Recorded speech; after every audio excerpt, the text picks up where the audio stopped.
village quand j'étais de votre âge à peu près, de 250 habitants, qui s'appelle Aigues-Vives. Je ne sais pas si vous connaissez Aigues-Vives. Tout le monde a traversé Aigues-Vives, plus ou moins. C'était un tout petit village, il y avait une école unique, nous n'avions pas d'école maternelle, donc on commençait d'aller à l'école à 5 ans, jusqu'au certificat d'études qui finissait à 14 ans. Jusque-là, on restait toujours dans la même école qui était au milieu du village. Filles et garçons mélangés, c'était sympa, on y allait à pied bien sûr, parce que déjà on n'avait pas de voiture, pas de bicyclette, on avait tout juste nos pieds pour nous rendre à l'école et c'était très bien comme ça.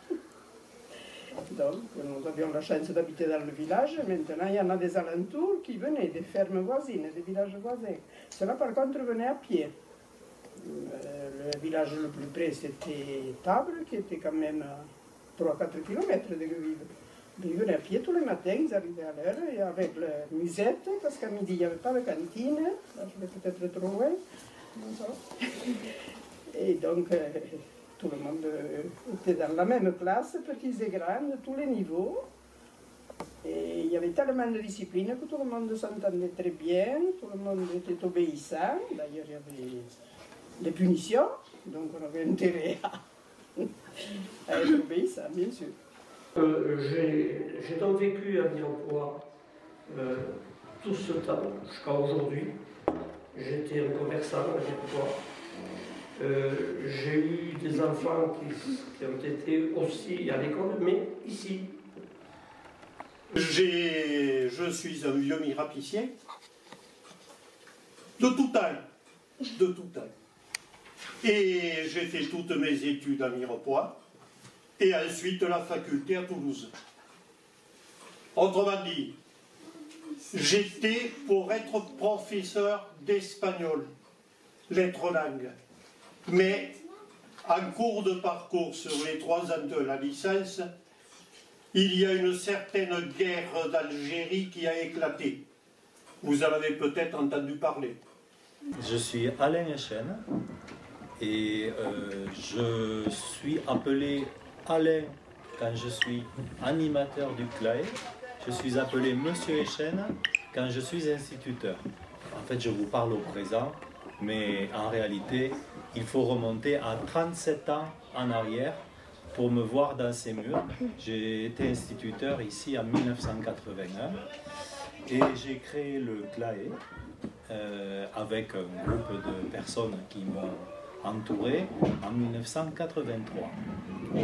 À quelle heure sortiez-vous et rentriez-vous à l'école? C'était seulement 9 h le matin, midi. 2 h à 5 h, ça devait être tous les jours de la semaine. Et quel jour on ne travaillait pas? Le jeudi, je pense. Et le jeudi, il n'y avait pas école du tout. Non, le jeudi devait être complètement repos. Mais le samedi aussi, il y avait école. L'après-midi aussi. L'après-midi aussi. Ah oui.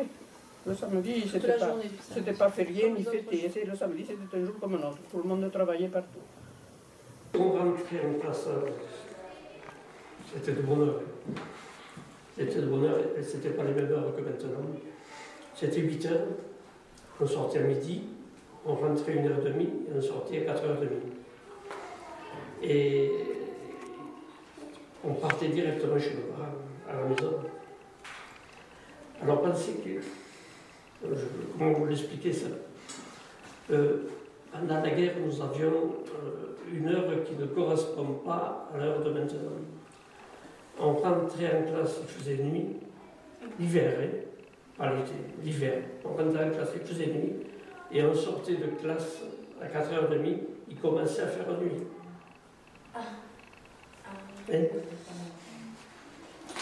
Alors c'était différent que maintenant. Donc le CLAE, non. En revanche, quand on était au collège, c'est pas pareil, il y avait l'étude qui se prolongeait jusqu'à 19 h. À quelle heure allez-vous à l'école et sortez-vous de l'école? 8h30, 11h30. D'accord. Dimanche compris, samedi compris. Hein. Le jour vacant, férié, était le jeudi. Tous les autres jours, on travaillait. Le samedi, le matin, l'après-midi. Hein. Là, il n'y avait pas de problème. École supérieure comprise. Mais le primaire, aucun problème. Hein. Le week-end, le week-end était fait pour travailler. Bon. Alors là, c'était, je crois, toute la France fonctionnait aux mêmes horaires, ce qui n'est pas le cas aujourd'hui. C'était, je crois, 9h midi, 2h, 5h, 14h, 17h. Et je crois que tout le monde fonctionnait, y compris les jours de la semaine, étaient tous les mêmes. Quand j'étais élève, moi, c'était le jeudi où on ne travaillait pas. Et puis quand j'ai été enseignant, c'est le mercredi où on ne travaillait pas. Par contre, on travaillait le samedi matin. Donc, est-ce que pendant votre scolarité, vous avez vécu pendant la guerre? Eh oui. Eh oui, parce que je suis née en 1936. Je ne sais pas si vous l'avez retenu, ça, quelque part. Donc la guerre a éclaté en 1939. Donc moi, je suis allée à l'école à 5 ans et j'ai vécu l'école une bonne partie de la guerre. Là, c'était encore plus terrible parce que nos papas n'étaient pas là, ils étaient partis à la guerre, encore plus de travail dans les campagnes, il fallait aider à la maison. C'était pénible dans tous les domaines. Ça a changé quelque chose sur l'école? Est-ce qu'il y a eu une différence quand la guerre s'est terminée à l'école? Ça a été une autre ambiance, les papas sont revenus dans les familles, ils ne sont pas revenus, parce que tous malheureusement ne sont pas revenus. Mais bon, moi j'ai eu la chance que le mien avait été blessé pendant la guerre, il est revenu handicapé, mais il est revenu. Et aussi, c'était une autre vie, on était plus heureux quand même. On avait tellement entendu dire. On n'avait pas de télé ni de poste seulement pour savoir ce qui se passait, mais ça se disait plus ou moins, on avait des journaux. On était au courant qu'il y avait des problèmes très importants. Mais si, la vie a été un peu mieux, mais enfin, on a manqué de beaucoup de choses à ce moment-là, pendant la guerre. Soit dans la nourriture, soit dans l'approvisionnement, des livres, des cahiers. Il ne fallait pas gaspiller parce qu'il n'y en avait pas. Quand c'était votre anniversaire, est-ce que vous avez le droit d'amener des gâteaux à l'école? Alors non, on ne fêtait pas les anniversaires, malheureusement. Non. Et même, tu sais, bon, cette période-là, à la maison, les anniversaires, c'était une orange de pomme. Et on n'avait pas autre chose. De la guerre de 45, 39-45. C'est-à-dire que vos grands-parents ont fait cette guerre. Et vos arrière-grands-parents, sûrs et certains, posez les questions autour de vous. À la maison. Guerre de 45. L'occupation allemande. Mirepoix occupé par les Allemands. Des chars, des mitrailleuses, des camions, de tout ce que vous pouvez imaginer dans les rues de Mirepoix. Est-ce qu'il y avait des uniformes? Non, parce que nous n'avions pas les moyens, nos parents n'avaient pas les moyens de nous habiller. Oh non, j'ai pas tous les jours. On nous l'achetait assez grand au départ, il faisait toute la scolarité. Est-ce que vous étiez obligé de porter des sabots? Alors, moi, je n'ai pas connu la période des sabots, mais j'ai connu la période quand même où on économisait les souliers, et la même paire de souliers, tant qu'elle n'était pas petite au pied, on la portait tous les ans. Est-ce que vous aviez des sabots? Non, les sabots, alors là, par contre, ce sont mes grands-parents qui avaient des sabots. Donc là, on remonte vraiment très très loin dans l'histoire.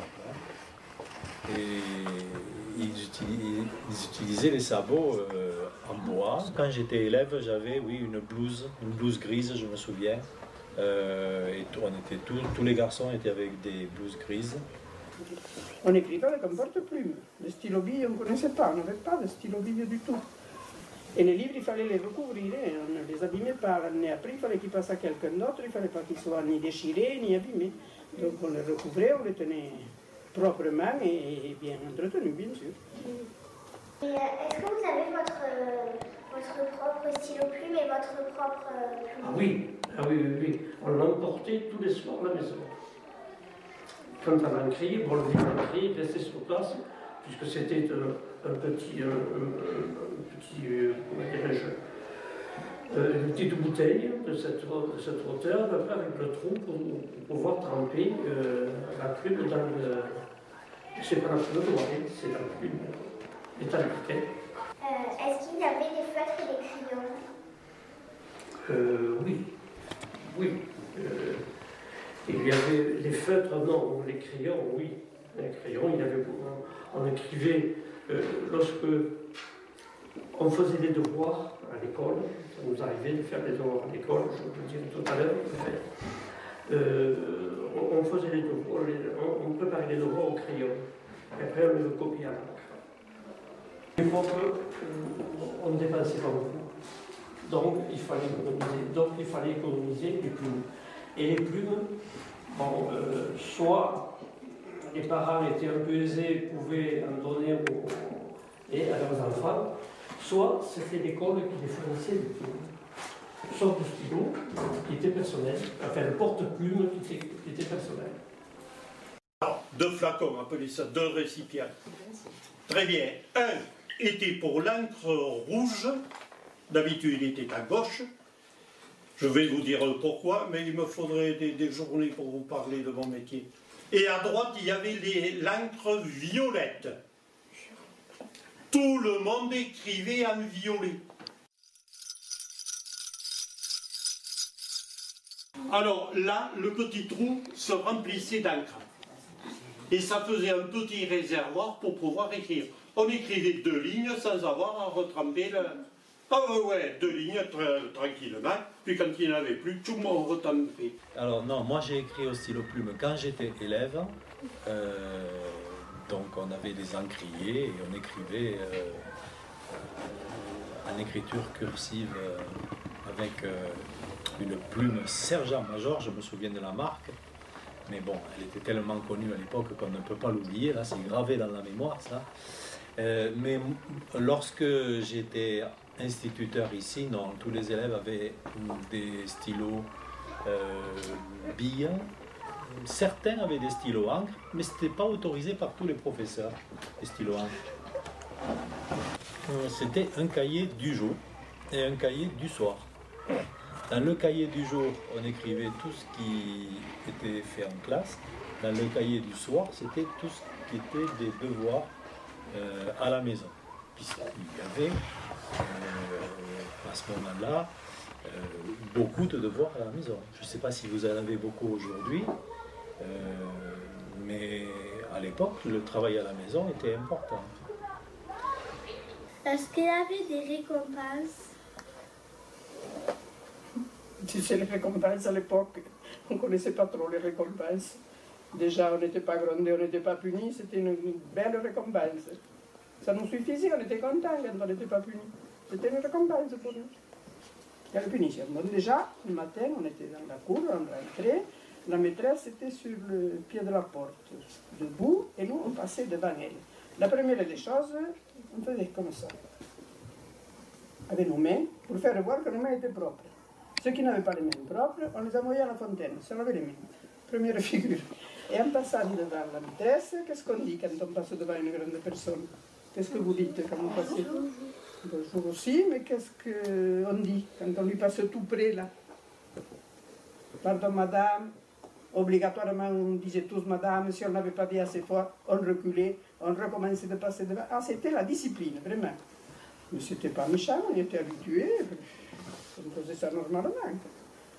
Alors on commençait à présenter nos mains, si on n'avait pas nos mains propres, on partait à la fontaine, et puis on allait s'asseoir en grand silence, chacun sa place, c'était pas méchant, hein?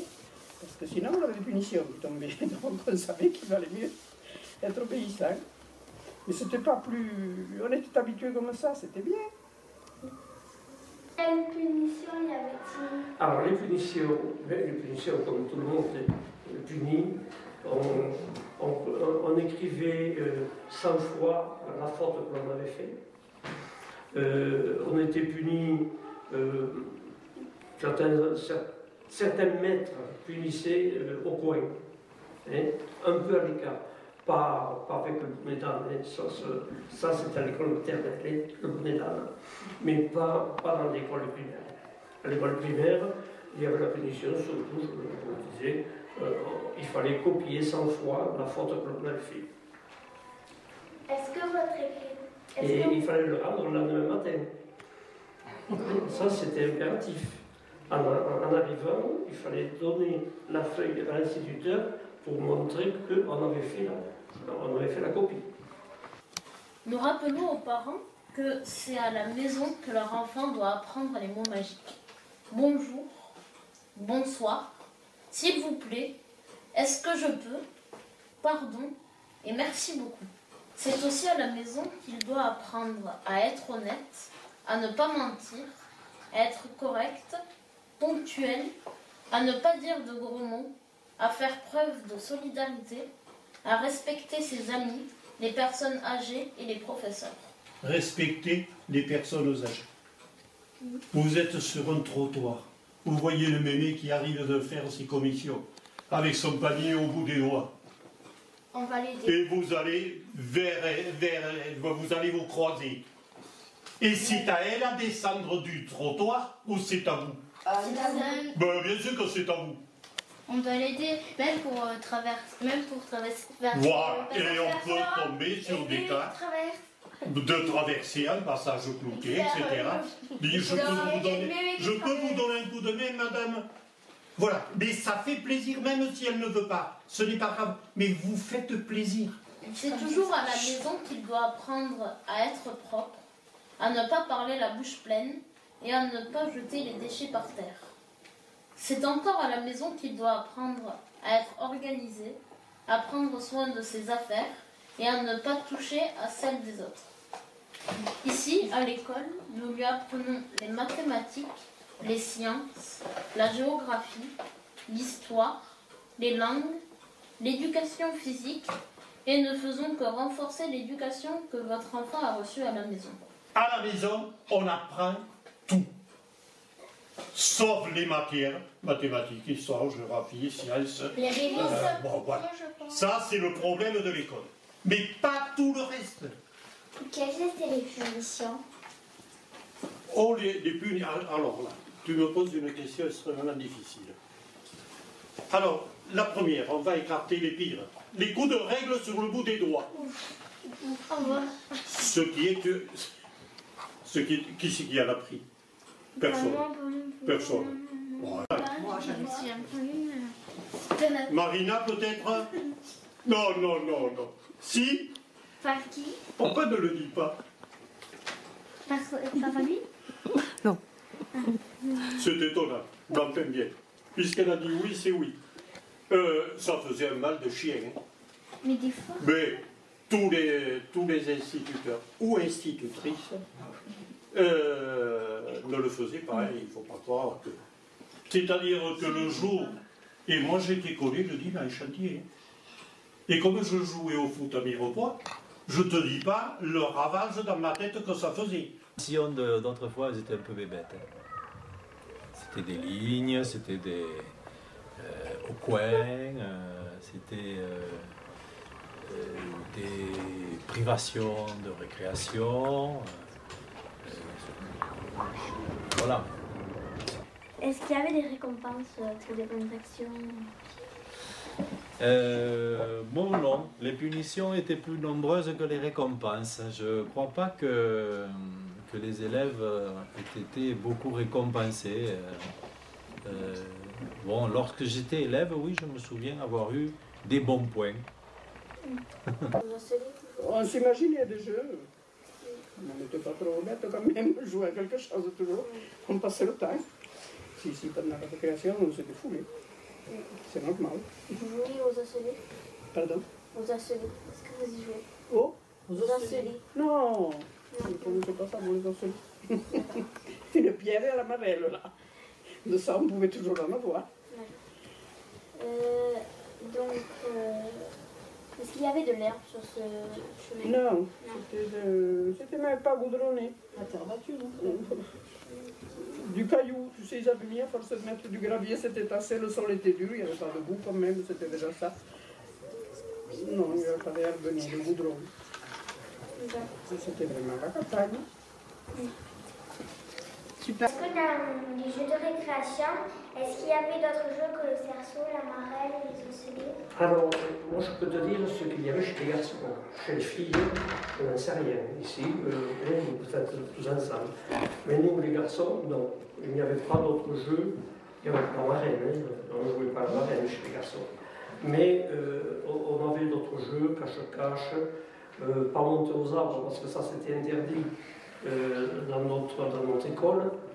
Et puis il y avait des jeux simples où l'on faisait des batailles de bateaux, des batailles d'os aux eaux. Je ne sais pas si vous connaissez les batailles d'eau. Bon. Et ensuite il y avait du cache-cache quand on était plus petit, mais quand on commençait à être un peu plus âgé, là, il n'y avait plus grand chose pour.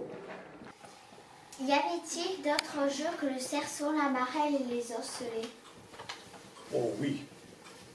Il y en avait un qu'on aimait beaucoup, c'était l'ours. L'ours, c'était quoi? C'était une affaire de fou. Un se mettait debout contre le mur. Là. Et les autres étaient en angle droit en le prenant à la taille. Ce qui faisait comme un plancher. Et alors le but c'était, il y en avait 4 ou 5 comme ça, à la queue leu, accrochés aux ceintures. Et puis arc-boutés.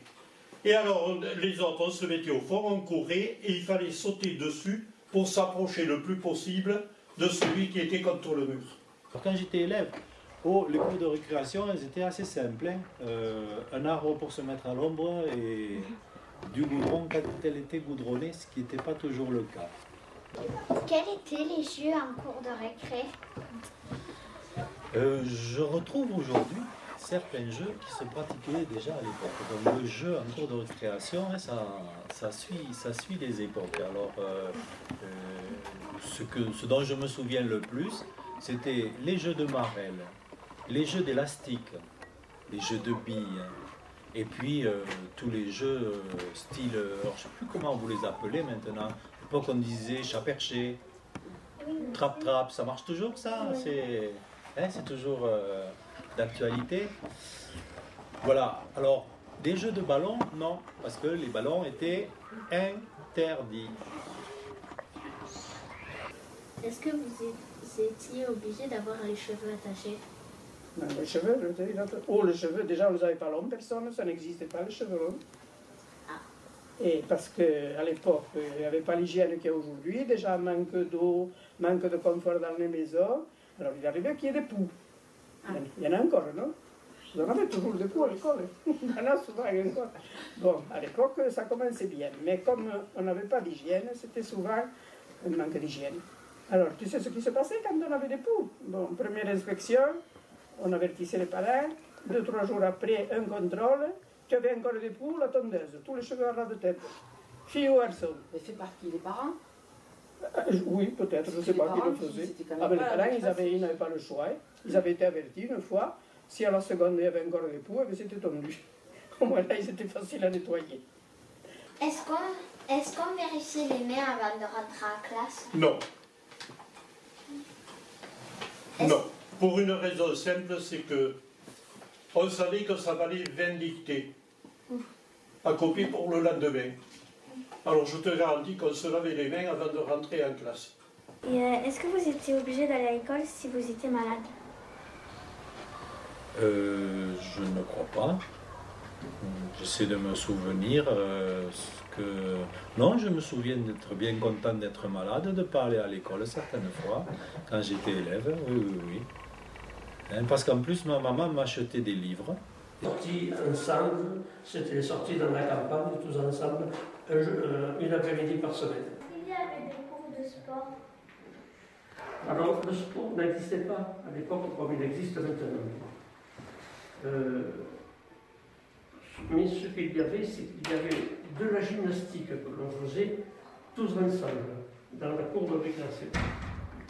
Il y avait 1 heure ou 2, je crois, par semaine, où on faisait de la gymnastique. Et ensuite, il y avait une après-midi de sortie dans la campagne environ à tenir le port.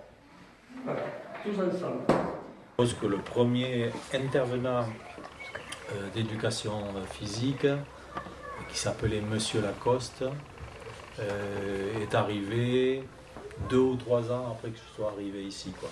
Et les enfants, et vous avez beaucoup de chance d'avoir autant de possibilités de choix aujourd'hui. Hein. Quand je vois ce que vous faites en ce moment-là, c'est quand même assez formidable. Est-ce que les filles et les garçons ils étaient mélangés? Oui, vu qu'il n'y avait qu'une seule classe de 5 ans à 14 ans, la scolarité c'était ça. Tu entrais à 5 ans, de suite tu te mettais au travail, au CP, et à 14 ans on passait le certificat d'études qui s'appelait à l'époque. Et entre-temps, toute cette période, filles et garçons étaient mélangés de tous les âges. Donc on avait intérêt à être calme, discipliné, si on voulait que toutes les classes puissent travailler, sinon ça n'aurait pas été possible. Les filles d'un côté, les garçons de l'autre. Et de ce que l'on appelle la mixité, c'est-à-dire filles et garçons ensemble, ce qui est tout à fait normal, moi je suis pour, sans problème. Mais ça n'existait pas. Mais pourquoi? Ah, oh, alors là, voilà. Jeunesse, très bonne question, mais je ne peux pas y répondre. C'était parce que autrefois, ici, en plein milieu de la cour, il y avait un mur. Et d'un côté, c'était l'école des filles, de l'autre, c'était l'école des garçons. Et je crois que c'est resté pendant très longtemps cet esprit, même si les enfants étaient mélangés filles et garçons lorsque je suis arrivé, l'idée du mur est restée, même si le mur avait disparu. Dans les cours de récréation, comment elles étaient? Comment elles étaient? C'était pas aussi grand que ce que vous avez ici aujourd'hui. C'était des bâtiments anciens, donc il y avait dans notre école, il y avait la cour de récréation d'un côté, et ensuite à côté il y avait, ça je vais vous surprendre, il y avait le jardin de l'instituteur qui logeait sur place à l'époque. L'instituteur principal logeait dans l'école. Pourquoi enlever les écoles dans les petits villages? Ça sert à rien. Pourquoi? Je sais pas. C'est juste parce que c'est... Posez-vous la question, parce que là on est dans un sujet énorme. Hein? Oui. Un village sans école, c'est un village mort. Frère, il fait des études pour devenir instituteur. Ben bravo. Ben il y en aura ici, dans les deux groupes.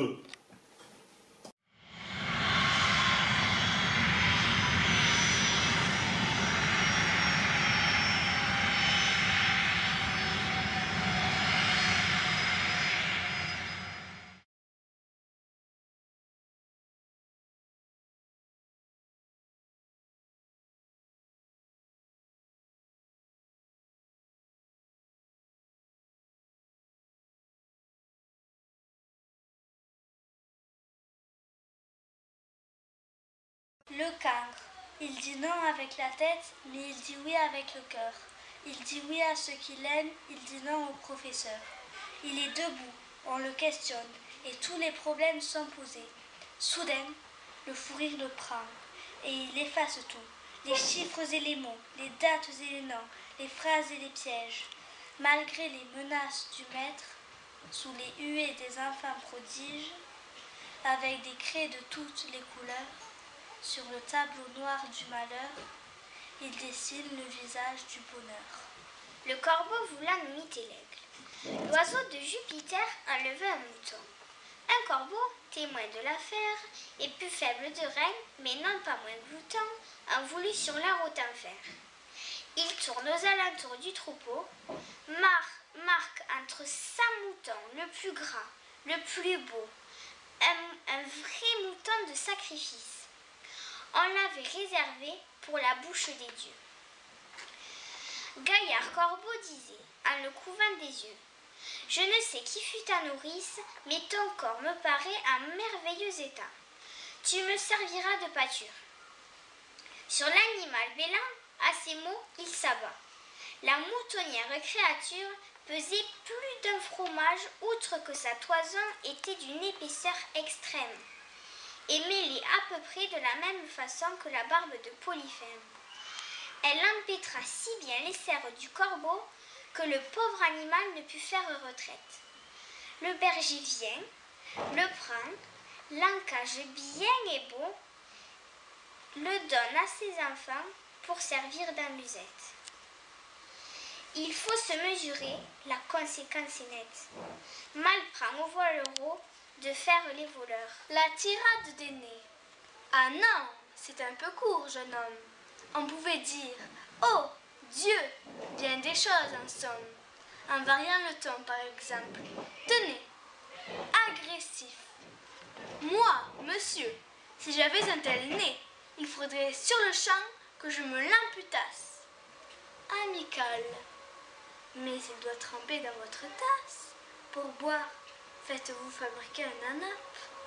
Descriptif. C'est un roc, c'est un pic, c'est un cap. Que dis-je, c'est un cap?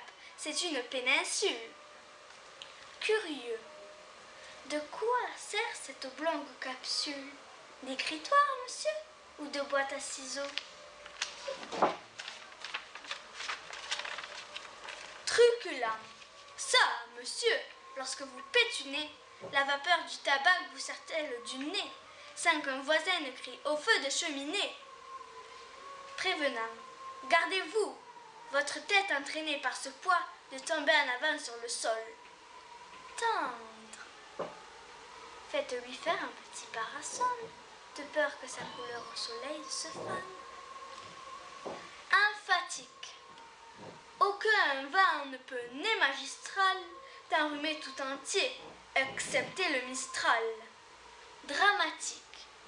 C'est la mer rouge quand il saigne. Admiratique. Pour un parfumeur, quelle enseigne. Naïf. Ce monument, quand le visite-t-on? Respectueux. Souffrez, monsieur, qu'on vous salue. C'est là ce qui s'appelle avoir un pignon sur rue. Campagnard. Eh, ardez, c'est un nez, nanin. C'est que n'avait géant, ben que me l'onnait.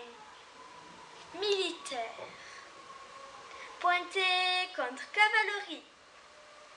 Pratique. Voulez-vous le mettre en loterie? Assurément, monsieur, ce sera le gros lot. Voilà ce qu'à peu près, mon cher, vous m'auriez dit, si vous aviez eu un peu de lettres et d'esprit. Le renard et le bouc.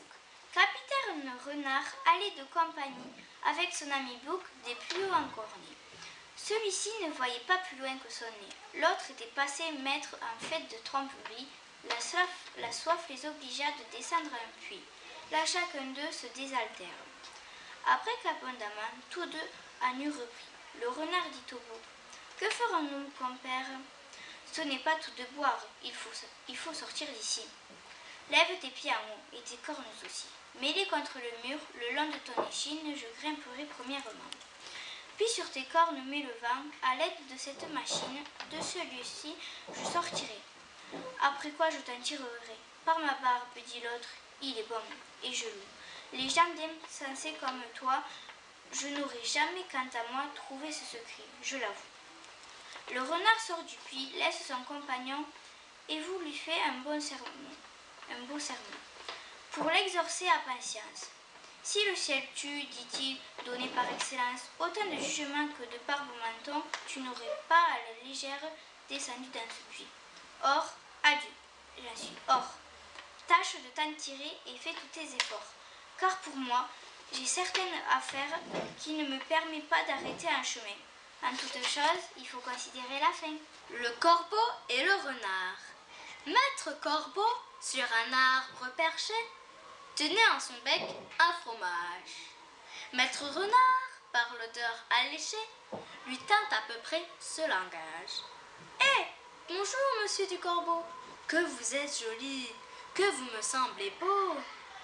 Sans mentir, si votre ramage se rapporte à votre plumage, vous êtes le phénix des hôtes de ces bois. » À ces mots, le corbeau ne se sent pas de joie, et pour montrer sa belle voix, il ouvre un large bec, laisse tomber sa proie. Le renard s'en saisit et dit: Mon bon monsieur, apprenez que tout flatteur vit aux dépens de celui qui l'écoute. Cette leçon vaut bien un fromage, sans doute. Le corbeau, honteux et confus, jura, mais un peu tard, qu'on ne l'y prendrait plus.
Parenthèse là-dessus.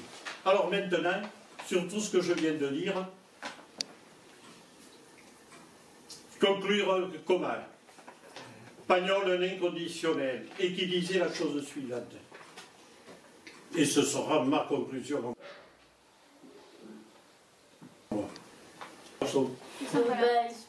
C'est notre... Elle me fait un grand geste de dire.